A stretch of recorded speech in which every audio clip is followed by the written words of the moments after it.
বিমলদা, আজকে তো আপনাদের কাটাছেঁড়া বৈঠক 2024-এর লোকসভা নির্বাচন এমনকি বিধানসভা উপনির্বাচন নিয়ে আলোচনা। সেখানে কেন্দ্রীয় নেতৃত্ব স্বয়ং প্রধানমন্ত্রী বক্তব্য সবকা সাথ সবকা বিকাশ, একেবারে তার ভিন্ন পথে হাঁটলেন শুভেন্দু অধিকারী। না, শুধু আজকেই কাটাছেঁড়া বৈঠক হয়নি, বৈঠক অনেকদিন ধরেই চলছে, বিভিন্ন স্তরে হয়েছে। এর আগেও রাজ্য স্তরে বৈঠক হয়েছে, সেই বৈঠকে আমাকে ডাকা হয়েছিল, উপস্থিত থেকেছি। জেলা স্তরে বৈঠক হয়েছে, আজকে একটা এক্সটেন্ডেড এক্সিকিউটিভের বৈঠক ছিল, তাই আজকেই কাটাছেঁড়া হয়েছে এটা ভুল। কাটাছেঁড়া অনেক জায়গায় হয়েছে।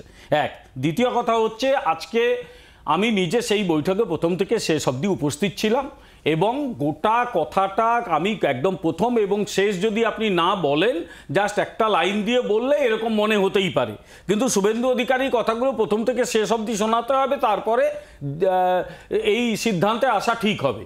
আমি একটা কথা বলি, শুভেন্দু অধিকারী একজন রাজনীতিবিদ, তার রাজনৈতিক অভিমত রয়েছে, একজন ব্যক্তি হিসেবে সেই অভিমত তিনি প্রকাশ করেছেন। সেটা দলের মতামত হতে পারে, নাও হতে পারে, সরকারের মতামত হতে পারে, নাও হতে পারে, কারণ দল সরকার নিশ্চয়ই চালায়, কিন্তু দল এবং সরকারের মধ্যে নিশ্চয়ই একটা পার্থক্য থাকবে। সরকার সকলের জন্যে, দলের একটা পলিসি সরকার তো নিশ্চয়ই গ্রহণ করে, কিন্তু কখনো কখনো আলাদা হয়েও যায় বহু ক্ষেত্রে। এটা আমি খুব জেনারেল স্টেটমেন্ট দিলাম। শুভেন্দু অধিকারী পরিষ্কার যেটা পরে ব্যাখ্যা করেছেন যে তার বক্তব্যটাকে আউট অফ কনটেক্সটে নেওয়া হয়েছে। শুভেন্দু অধিকারী কথার সঙ্গে যে কথাগুলো বলেছেন, কতগুলো জুড়ে দিই বিষয়গুলো।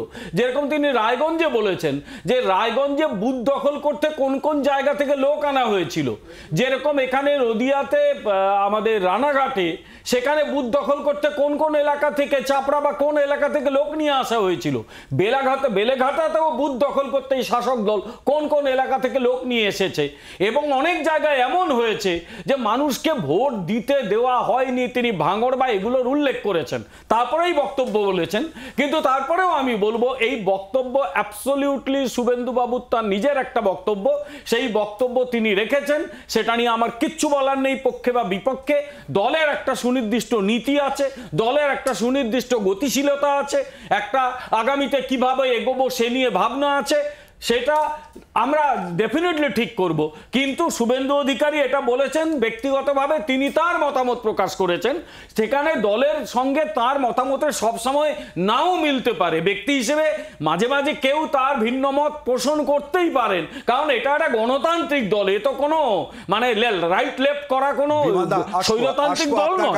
আপনার কাছে আসবো, আপনি বলেছিলেন পুরোটা দেখানো হয়নি কেন। শুভেন্দু অধিকারী তারপর নিজেই এক্স হ্যান্ডেলে পুরো বিষয়ে উল্লেখ করেছেন। শুধু তাই না, তারপরে আবারও তিনি এক্সপ্লেন করেছেন প্রিয় বিষয়, পার্টি উইথ ডিফারেন্স, রেজিমেন্টেড দল। সেখানে এই বক্তব্য আপনি বলছেন যে ব্যক্তি হিসেবে তার বক্তব্যের কথা, সেই জায়গায় বিজেপি নেতৃত্বের বক্তব্য অবশ্যই করে পাল্টা উঠে এসেছে।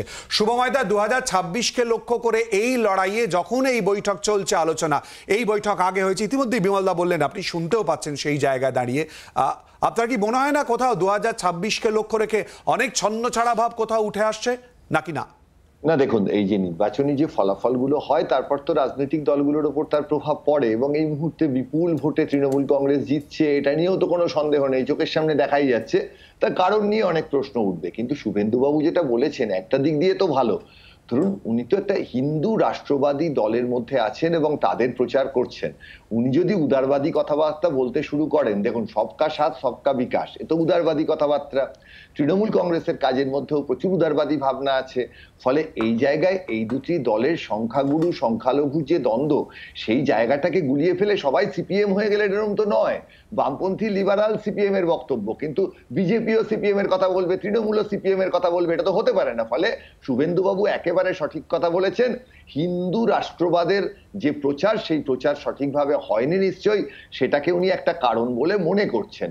এবং এই কারণেই আগামী দিনের নির্বাচনে, এবং যেটা বিমলদাও বললেন, সেই অবজারভেশনটাও হয়তো মিথ্যে নয়, যে অনেক জায়গায় যখন দেখা যাচ্ছে যে নির্বাচনে সরকারি ব্যবস্থার নিয়ন্ত্রণ থাকছে না, তখন যারা সেইখানে ভোট লুটে নেতৃত্ব দিচ্ছেন তাদের নামগুলো যেখানে উঠে আসছে, সেইখানে তাদের প্রশ্নও হয়তো অনেক ক্ষেত্রে স্ট্যাটিস্টিক্যালি দেখলে, ভালো করে আলোচনা করলে দেখা যাবে তাদের অভিযোগগুলো অসত্য নয়।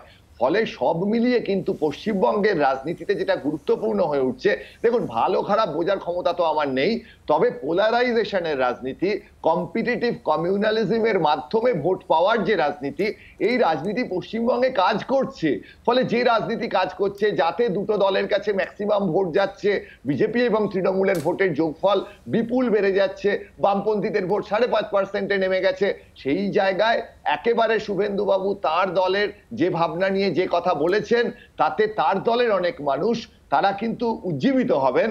এবং আমার মনে হয় এই যে রাজনীতির মধ্যে যে ধর্মের ব্যবহার এবং তার নিরিখে ভোট ভাগাভাগি, এ কি বাংলাদেশে হচ্ছে না, পৃথিবীর বিভিন্ন জায়গায় হচ্ছে। ফলে রাজনৈতিকভাবে যদি আমি আমার ভোট বাড়াতে চাই, সেই জায়গায় ভোটটা কম পড়েছে কেন, তার একটি কারণ হিসেবে, নিশ্চয়ই সব কারণ এটা নয়, একটি কারণ হিসেবে শুভেন্দুবাবু একেবারে যৌক্তিক কথা বলেছেন যে সংখ্যালঘু ভোট তো আসেনি, তাহলে আর তাদের বিকাশ বলে লাভ কি, আমাদের সংখ্যাগুরুর ভোটের ওপর কনসেন্ট্রেট করতে হবে এবং সেই জায়গায় তাদের ভোট পাওয়ার চেষ্টা করতে হবে। এর সঙ্গে যদি সংখ্যালঘুরা কিছু এসে ভোট দেন, তাদের যদি একটা ছোট সংগঠন দলের মধ্যে থাকে, তার খুব একটা দাম এখন নেই, এটা একেবারে পরিষ্কার। কৃষাণু, বিষয়টা যদি একবার বিজেপির আজকে যে বৈঠক হলো, সেই বৈঠকের পরিপ্রেক্ষিতে শুভেন্দু অধিকারী সবকা সাথ সবকা বিকাশ, কেন্দ্রীয় নেতৃত্ব, প্রধানমন্ত্রীর বক্তব্য, তার একেবারে উল্টো পথে হাঁটলেন। না, এই ভিডিওটা আমি দেখলাম। এখন বিষয়টা হচ্ছে, এটা তো একদমই তাদের দলীয় ব্যাপার। আমরা তো এই সন্দেহটা আগেই প্রকাশ করেছিলাম।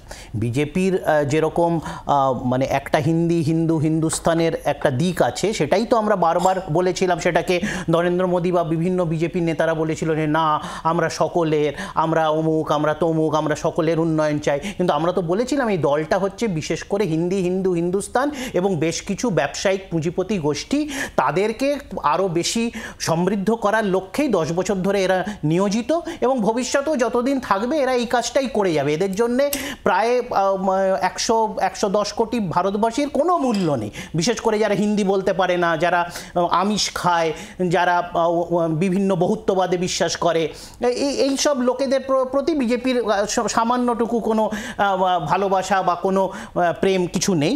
তো এটা তো আমরা বলেছিলাম। এবার তারা নিজেদের মধ্যে ঠিক করে নিন যে প্রধানমন্ত্রী নরেন্দ্র মোদী ঠিক বলছেন নাকি ওনার কোর্স কারেকশন হয়েছে বা ওনারা পলিসি চেঞ্জ করেছেন, যেটা হয়তো ওনারা দিল্লি থেকে ঘোষণা করতে পারেননি, কলকাতা থেকে করলেন। তো এটা তো নেহাতি, তো আমরা যে সন্দেহটা প্রকাশ করেছিলাম এটা হয়ে যাচ্ছে। কারণ কি, শুভেন্দুবাবু যখন বিজেপিতে প্রথম এসেছিলেন, প্রথম দিকে যদি তুমি ভাষণগুলো দেখো, উনি কিন্তু বলেছিলেন যে আমরা 30% বাদ দিয়ে করছি 70% ভোট। তো ওই ব্যাপারটা এখনও উনি একই কথা বলছেন। এতক্ষণে বিজেপি এর মধ্যে এত কিছু জেনে আবার কি করে বাকিদের 30% ভেবেছিলাম আমি জানি না। উনি প্রথম দিন যেটা বলেছিলেন আজকে আবার সেই অবস্থানেই আছে। তো উনি গোল করে ঘুরে আসেন ওই জায়গাটায় আছে। উনি কি বাকি বিজেপি নেতাদের টুপি পরেছিলেন না কি পরিয়েছিলেন, সেটা তো ওনাদের অ্যাকচুয়ালি ঘরোয়া ব্যাপার, এটা আমার কিছু। বাংলার আওয়াজ, বাঙালির আবেগ, জি 24 ঘন্টা।